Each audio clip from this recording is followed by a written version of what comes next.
हम तत्वम। पहले प्रश्न का उत्तर देते हुए वरदराज भगवान ने कहा कि रामानुज स्वामी ने जो पूछा है कि परम तत्व क्या है, बोले अहम तत्वम। भगवान ने कहा मैं ही परम तत्व हूं।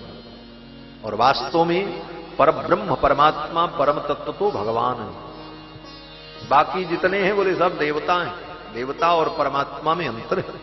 देवता उनके परिकर हैं और भगवान परब्रह्म परमात्मा सर्वनियंता जगदाधार है।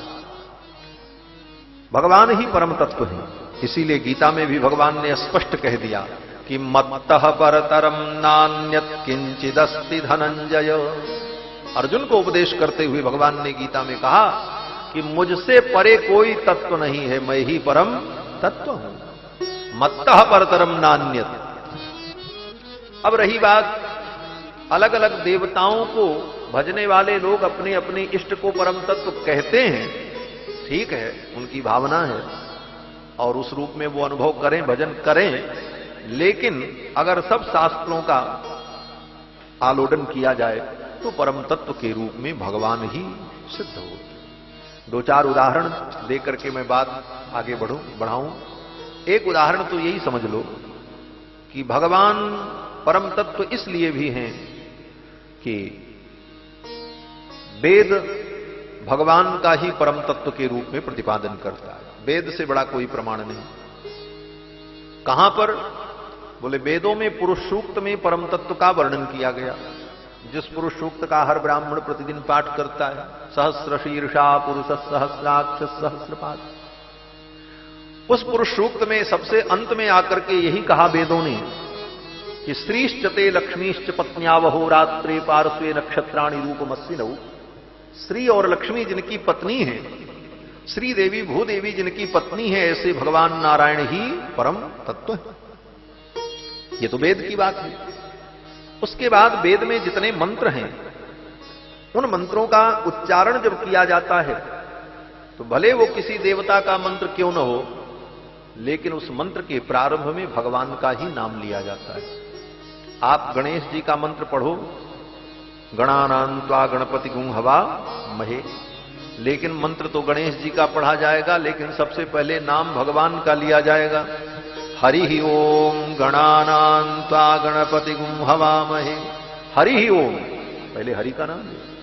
देवी का भी मंत्र पढ़ो तो हरि ही ओम अंबे अंबिके बालिके नमानयति कश्चन सत्यस्वकः सुभद्रिकां कां पीलवासिनीम। देवी का भी मंत्र पढ़ो तो पहले भगवान हरि का नाम लेना। रुद्र का भी मंत्र पढ़ो तो हरि ही ओम नमस्ते रुद्रमन्यव उतोतैखवे नमः बाहुभ्यामुतते नमः। तो किसी भी देवता का मंत्र पढ़ने के पहले हरि ही ओम, भगवान हरि का ही उच्चारण किया जाता है, क्योंकि भगवान हरि ही परम तत्व है। इतना ही नहीं, किसी भी देवता का आप पूजन करने बैठो तो सबसे पहले आचमन करना होता है, और आचमन करेंगे तो भगवान का ही नाम लेंगे। केशवाय नमः, नारायणाय नमः, माधवाय नमः, क्योंकि भगवान ही परम तत्व। ये सारे संकेत हैं परम तत्व का निर्णय करने के। इतना ही नहीं, आप संकल्प करने चलो किसी पूजा का तो सबसे पहले भगवान का ही नाम लेते हैं। हरि ही ओम तत्सत, हरि ही ओम तत्सत, हरि ही ओम तत्सत। विष्णुर्विष्णुर्विष्णु श्रीमद्भगवतो महापुरुषस्य विष्णोराज्ञया प्रवर्तमानस्य। ये संपूर्ण सृष्टि किसके द्वारा प्रवर्तित है? भगवान विष्णु के द्वारा, हरि के द्वारा प्रवर्तित है, क्योंकि भगवान हरि ही परम तत्व हैं। तो वेद पुराण शास्त्र स्मृति सारे धर्म ग्रंथ एक स्वर से भगवान नारायण के परत्व का प्रतिपादन करते हैं। भगवान नारायण ही परम तत्व है, और वही भगवान नारायण रामकृष्ण नरसिंह के रूप में प्रकट होते हैं। इसीलिए रामकृष्ण नरसिंह और नारायण में कोई अंतर नहीं है। तो भगवान ही परम तत्व है। भगवान ने कहा अहम तत्वम, मैं ही परम तत्व हूं, ये उत्तर दे दिया। और जीव ब्रह्म में भेद है तो भगवान ने कहा हां सद्वैतम मतमपि साधनम प्रपत्ति ही। भगवान ने कहा जीव में और ब्रह्म में भेद है, भगवान ने स्वीकार किया। भगवान ने निर्णय कर दिया, कांची वरदराज भगवान ने, कि जीव और ब्रह्म में भेद है, अभेद नहीं है। जीव भिन्न है, ब्रह्म भिन्न है। जीव कभी ब्रह्म नहीं हो सकता, कदापि नहीं हो सकता। गोस्वामी तुलसीदास जी महाराज भी कहते हैं कि माया बस परिच्छिन्न जड़, जीव की ईश समान।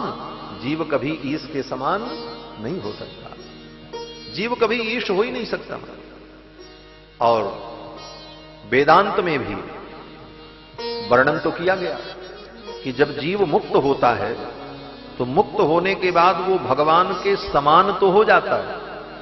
ब्रह्मविद ब्रह्मैव भवति, ब्रह्मविद ब्रह्म को जानने वाला ब्रह्मैव भवति, ब्रह्म के समान हो जाता है, लेकिन ब्रह्म नहीं हो जाता, ब्रह्म के समान हो जाता, ब्रह्म नहीं होता। कैसे?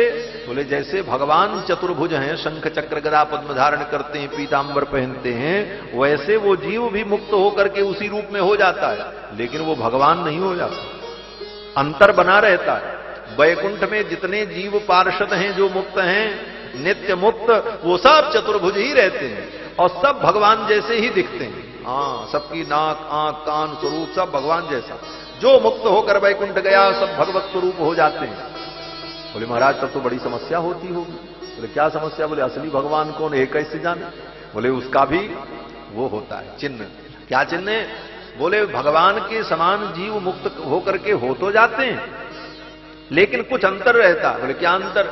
बोले जो शेष की सैया है भगवान की, जो भगवान का दिव्य शेषासन सिंहासन है, उस सिंहासन पर केवल भगवान ही बैठ सकते हैं, दूसरा कोई नहीं बैठ सकता। और दूसरा प्रमाण, बोले बगल में लक्ष्मी जी भगवान के ही विराजमान होती हैं, दूसरे के बगल में वो विराजमान नहीं हो सकती। तीसरा प्रमाण, बोले कौस्तुभ मणि जो भगवान का नित्य आभूषण है, वो कौस्तुभ मणि केवल भगवान के गले में रहती है और किसी के गले में नहीं रहती। वैकुंठ में रहने वाले सब जीव भगवान के समान दिखते हैं, लेकिन कौस्तुभ मणि तो केवल भगवान के वक्षस्थल पर रहती है। और वो कौस्तुभ मणि भी बड़ी विलक्षण है, उस मणि में छिद्र नहीं है। जैसे कोई भी मणि आपको पहनना हो तो या तो उसमें छिद्र हो, अथवा उसको, उस मणि को, उस रत्न को आप सोना चांदी से मंडित करा करके लाकट जैसा बनाओ, तब गले में पहनो। लेकिन वो भगवान की जो कौस्तुभ मणि है, उसमें न कोई धागा है न कोई डोरी है और न किसी माला में पिरोई है। बोले तब वो ऐसी दिव्य मणि है, वो भगवान के वक्षस्थल पर चमकती रहती है। हाँ, वो भार नहीं है कि भगवान उसको गले में धारण करें।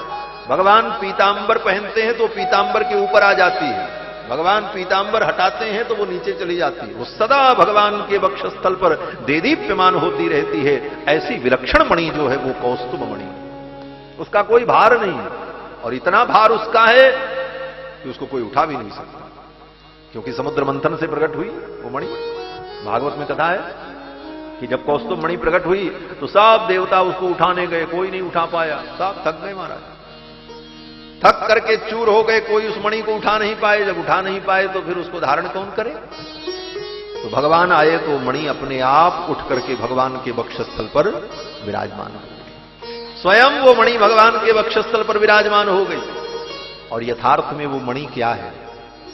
बड़े रहस्य की बात है। इस रहस्य को विष्णु पुराण में पराशर महर्षि ने कहा है। रहस्य यह है कि वो मणि जो अनंत अनंत जीवात्मा है, अनंत अनंत जीव जो सृष्टि में हैं, उनका वो नित्य स्वरूप मणि है महाराज। वो मणि और कोई नहीं है, अनंत अनंत जीवात्मा ही मणि है भगवान के गले में, वो कौस्तुभ मणि के रूप। और अनंत अनंत जीवों के भार को भगवान ही धारण कर सकते हैं और कोई धारण नहीं कर सकता। सबके आधार ठाकुर है। विष्णु पुराण में वो कौस्तुभ मणि जो भगवान की है वो क्या है? बोले जीव का स्वरूप।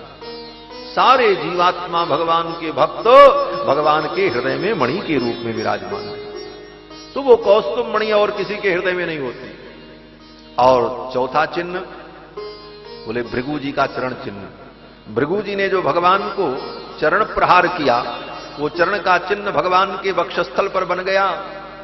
विप्रपादाब्ज चिन्हम, गोस्वामी जी ने जो प्रार्थना की, विप्रपादाब्ज चिन्हम, ब्राह्मण का चरण चिन्ह, तो उस चरण चिन्ह को भगवान ने अपने वक्षस्थल पर धारण किया।